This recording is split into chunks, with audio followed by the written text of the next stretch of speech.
Hey everybody, normally when you see me like this, I'm next to a brand new machine provided by the manufacturer for review, but today's video we're doing something different. This is a 2016 Yamaha Kodiak 700 EPS SE and it belongs to my folks. So in this video, I'm gonna review this ATV. We're gonna hit the trails, we're gonna hit the mud, we'll see how it handles, but then we'll also do something we haven't really been able to do before. We'll talk about reliability. We've owned this unit for 4 years, we've done all kinds of different activities with it, and we actually have had one major issue, which I will detail in a little bit, so stay tuned.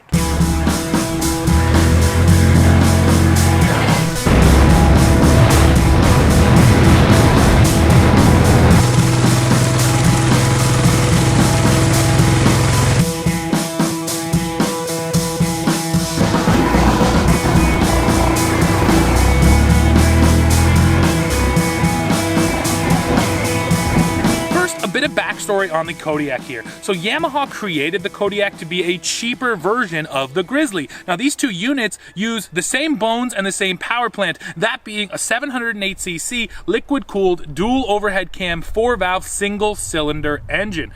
Really where the differences lie are just in the features. So things like the Grizzly gets 4-wheel disc brakes, but the Kodiak here, it gets a wet drum brake in the rear. The Grizzly gets 26-inch tires, the Kodiak here, 25-inch tires. The Grizzly even gets more storage. There's a storage bin up here on the fender. Here on the Kodiak, we get no such thing. And then of course, if you go for that Grizzly SE, you're gonna get a windshield, you're gonna get a different graphics package. So if you go for the Grizzly over the Kodiak, you're gonna spend more money, you're just gonna get more features. The Kodiak though is going to provide all of the basics that the Grizzly will at a cheaper price.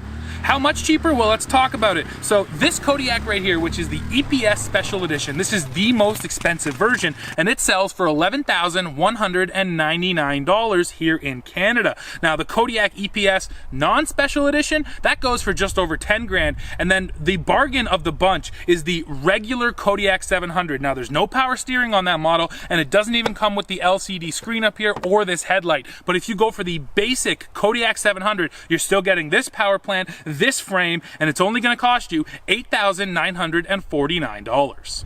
Now in comparison, the base Grizzly, which comes with power steering standard, all Grizzly models do, the Grizzly starts at $11,799. So this SE is slightly more expensive than a basic Grizzly, but then once you bump up to the Grizzly Special Edition, you're looking at spending $13,399. So if you take that gap, the $13,399 for a top-end Grizzly, and then the $8,900 for a base Kodiak, that's a pretty big distance. And once again, that basic Kodiak, you're getting the same engine and the same platform as that expensive Grizzly. So Yamaha is definitely offering a lot of options in the ATV space which are price sensitive. At-hand storage here on the Kodiak consists of this bin right here between your legs, and honestly, it's actually really deep.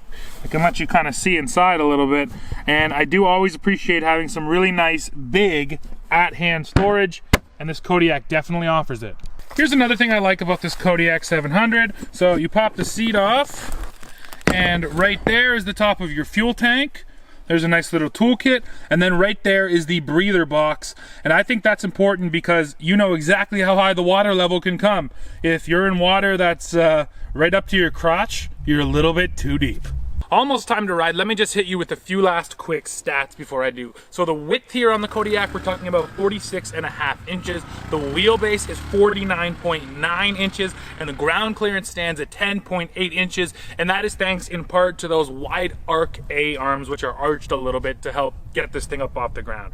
Now the weight of this unit is 690 pounds. The front rack up there is good for 110 pounds. The back rack's good for 198 pounds. And this EPS SE model comes standard with a 2-inch hitch receiver with a tow rating of 1,322 pounds. Now, that is it for boring numbers and boring stats. I'm done being bored. Let's get out there and go ride.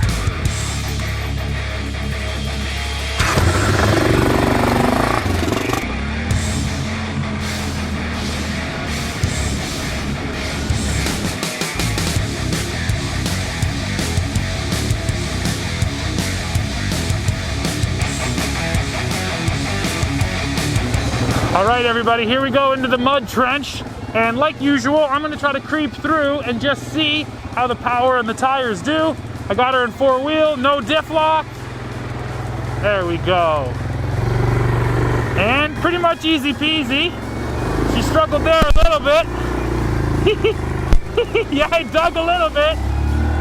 Oh, but basically, no big deal for this Kodiak.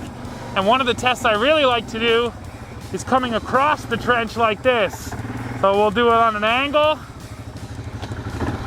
You get real low, and then up, up, up, up, up. Oh, dang, I did not carry enough momentum. Let's see if I can't bump it up here. I bet she'll bump. We're down and low. I might have to lock her. I'm not going to yet. Here we go. Yes! It took a little bit of doing, but she did it. Okay, everybody. We've made it to the hydro line, and we're diving in. I got a big rut here on my right-hand side. All the ruts here dug by the trucks are massive, and they're way too wide for this ATV. Now here's the deep section. Nice. This thing is just eating it up. Whoa, oh, oh, little slippage there. Oh, nicely done, Kodiak. Alrighty, I'm out of the mud, so let's talk over this Kodiak a little bit. So the first thing I want to say is just about the powertrain and the power in general. So I actually reviewed a brand new Grizzly EPS SE, and that ATV actually has a new engine. Now it's still a 700 single cylinder, so it's not like a massive update, but what Yamaha did there was they focused on the low end. They really wanted punch and, you know, a good hit of torque right off the line. And the brand new Grizzly and assumably the new Kodiak have that punch. This model, the 16, just doesn't. And you'll see here, I did just a little rock climb and it will demonstrate it pretty well. And now we got this little rock pile here, nothing too serious, but not a bad test of breakover angle and maybe even of the full body length skid plates underneath. So up in high, you can see it right there. It's pretty good in the power department, but it seems as though the power and the torque doesn't come on until higher RPMs. So for things like this rock climb, excuse me while I turn around, for things like this little rock climb here, even though it's not that serious, I still want this thing in low because the power seems to come on high up in the revs. And for this, you just want to creep. Oh yeah, and low gearing makes a world of difference. Look how I'm able to just creep over here. Didn't even touch the skid plate, a little bit on the wheel well there, but nicely done, Kodiak. Once you're high up in the rev range, you're good, and you put it in low and the gear reduction helps massively. It's just sort of getting off the line. It takes a second to sort of get up to speed, and away you go.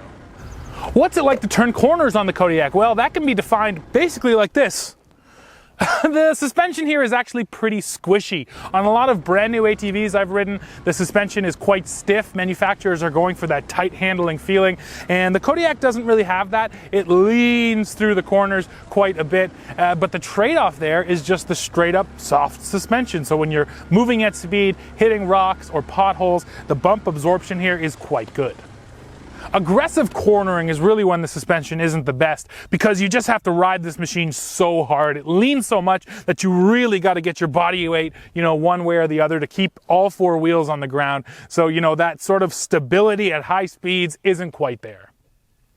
A couple other things ergonomically, the footwells here are quite large. I got these big old boots on for the mud, and they fit in here no problem at all. There's nice, you know, grips in the foothold, so you can really dig your foot in there and make sure you're stuck. When it comes to the seat, it's actually pretty squishy and fairly comfortable, which is nice. Same thing, I've been on a couple ATVs where the seats are kind of rock hard, and that is definitely not the case here. After seeing all that, you can see the Kodiak performed very well in the mud, and the one thing that I want to mention is the CVT for two reasons actually. First of all, in its literature, Yamaha says that the CVT breather is up high and the CVT itself is up high to make sure no water gets into it. And I was going through some pretty deep stuff and the CVT doesn't feel like it got wet. It's certainly not slipping or anything like that. So I actually don't know exactly where that stuff is, but I can at least confirm that Yamaha is telling the truth when it says the CVT doesn't get wet easily. Now, the other thing about this CVT is the belt, and it's actually the belt warranty. So Yamaha last year announced a 10-year belt warranty, which means if this belt breaks anytime within the first 10 years of ownership, they're going to replace it for you for free, which is a pretty epic warranty to have. We haven't had to replace the belt. It doesn't feel like it's slipping or damaged or anything. The belt's been solid here. So, you know, kudos to Yamaha for that. And one of the things that the Yamaha CVT does is it's constant belt tension. And what that does for you is gives you excellent engine braking. This thing never freewheels. And when you pull off the throttle, you really do get this nice engine deceleration, which is always appreciated, especially rolling down big hills. Now let's dive into maintenance and reliability. So admittedly, we haven't even used this machine that much. We brought it home in 2015. It's got 461 kilometers on it. It doesn't leave this property. It tows around little trailers. It helps us launch boats. But you know, for the most part, it just stays right here. And we don't really ride it too often for fun. It's generally just a utility machine. Now, with that in mind, we've only done basic maintenance, which essentially is oil changes. That's all we have done, and we've had zero issues with the powertrain. The one thing I like to see is there's some nice covers down there which go on the A-arms to protect the arms and the CV boots, and we haven't managed to tear a CV boot yet. That seems to be a pretty common one. That hasn't happened here yet either, but we have had one problem, and it's still going on, and it is the fact that this thing is currently stuck in four-wheel drive. Last fall is when this presented itself, and we'll try it right now. Watch, it'll work for me, but no, you see nothing. Even just without the engine running, when I hit this four-wheel drive, two-wheel drive button, you should hear the motor engage and you should hear it come in or go out of four-wheel drive, and that just hasn't been happening. If I am to flip this over and put on the diff lock, listen, there's the diff lock, and there it's off, but the four-wheel drive is stuck. Now, luckily it's stuck in four-wheel drive. I'd rather it be stuck in four-wheel than stuck in two-wheel. But even still, that's, you know, pretty frustrating because we, you know, usually run this thing in two-wheel drive because, like I said, we're just kind of putting around the yard, and two-wheel drive is going to be better just for a little bit of everything. It's going to be better fuel economy. You're going to be able to turn a little bit tighter, all of that stuff. So I just wish I could access two-wheel drive. And just to add to the reliability and maintenance story, let's go talk to the guy who bought this thing, my pops, and we'll see what he has to say about it. And here is the owner of this unit. He also happens to be my dad. So Dad, why don't you tell us about the maintenance and then the reliability that you've experienced with your Kodiak? The Yamaha's really been good. We've just, this spring, 3 years in, noticed one little issue where it's the servo's not dropping out of four-wheel drive, which doesn't really affect anything unless you're doing a lot of pin-to-pin turning. So I'll get to that at some point. I assume that's electrical. Otherwise, oil change, and that's it. I don't even pull the battery out in the wintertime. I mean, it sits for probably 3-4 months, doesn't move, fires right up, away she goes.